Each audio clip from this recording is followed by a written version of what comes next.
Sholat Idul Adha di Masohi menerapkan prokes ketat.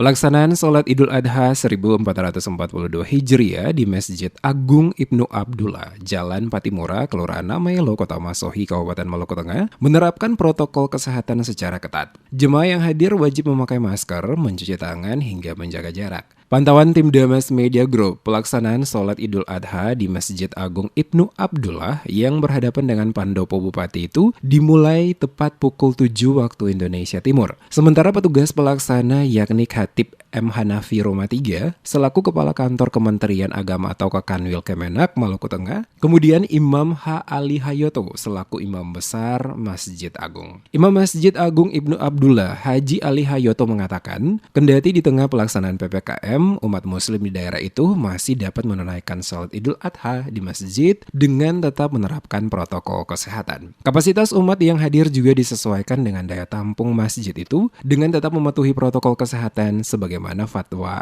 MUI dan juga imbauan pemerintah daerah. Hayoto menjelaskan momentum perayaan Idul Adha 1442 Hijriah tahun ini hendaknya dimaknai untuk lebih meningkatkan kualitas ketakwaan dan kepatuhan umat Islam terhadap perintah Allah Subhanahu wa Ta'ala sebagaimana kepatuhan dan ketundukan sosok Nabi Ibrahim dalam melaksanakan perintah Allah Subhanahu wa Ta'ala, apalagi di tengah Indonesia dan dunia sedang berupaya memerangi penyebaran COVID-19.